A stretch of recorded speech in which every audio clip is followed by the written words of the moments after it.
Richard Price, CEO of Academia IDU, and we're diving into a story that feels part thriller, part history, and honestly a little bit surreal. We're discussing a paper by Eric Wahlberg called The Espionage Den, American Ghosts in Tehran, and as always, I'm here to walk you through the arguments and findings, just neutrally presenting Wahlberg's analysis, not endorsing it. Got to repeat that, of course. So, what's at the heart of this paper? The core question is, what is the real significance and legacy of the US Embassy in Tehran, famously known as the Espionage Den? And how does its history as the site of that infamous 1979 hostage crisis continue to haunt both Iranian and American memory? Why does this strange, crumbling building stir up so much emotion and controversy even over 40 years later?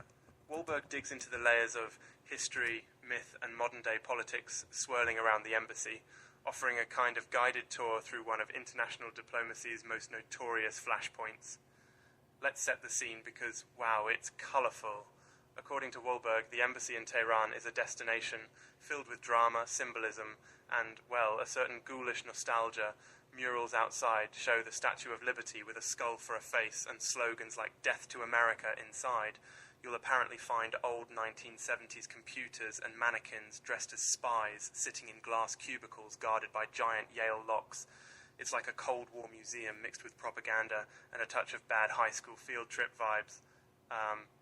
That's my thought, not the author's. Anyway, visitors get to see documents seized by the students during the hostage crisis, some shredded and painstakingly reconstructed, offering a wild pre-modern WikiLeaks right there in Tehran. Now, let's talk about why this matters and what Wahlberg uncovers. First, the US Embassy incident is not just one historical moment, but a symbol of decades of US-Iran tensions. Wahlberg argues it's a place where the consequences of past imperialist intrigues erupt.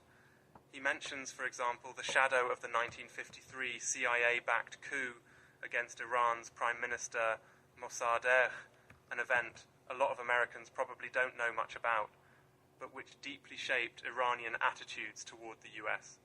So when those students stormed the embassy in November 1979, taking 52 Americans hostage for 444 days, yes, 444 days, they were, in Wahlberg's interpretation, making a statement about a whole history, not just one moment.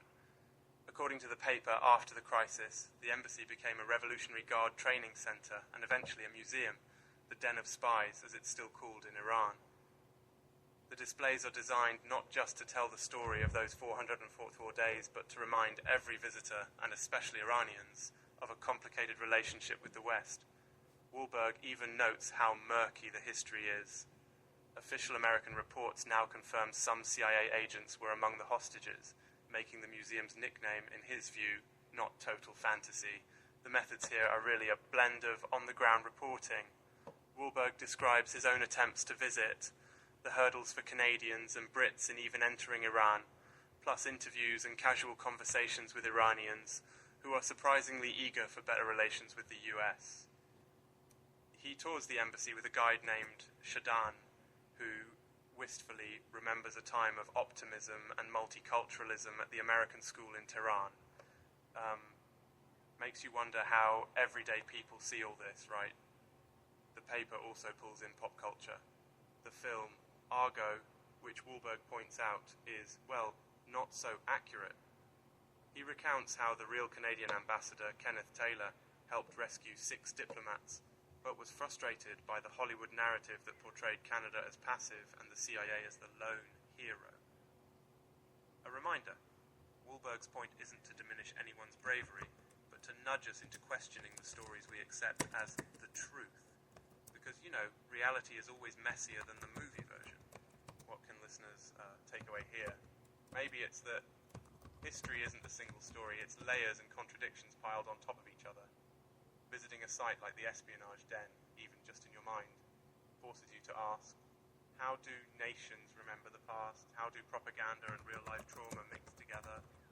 And what does it mean for ordinary people when global politics gets tangled up in personal stories, whether it's secret agents, students with ideals, or diplomats caught in the middle? I want to stress one more time, I'm just summarizing Wahlberg's work here. It's not the final word, but a lens. A a way to reflect, maybe challenge what you think you know about US-Iranian history. Academic research gives us tools to dig deeper, but it never delivers absolute truth, so please, use your own judgment. Well, that's all for today's dive into the Espionage Den. Thanks for joining me on In Depth with Academia. If you ever find yourself in Tehran, maybe you'll remember these American ghosts too. Actually, always check with your embassy first about travel, right? Okay, until next time, keep questioning, keep learning, and stay curious.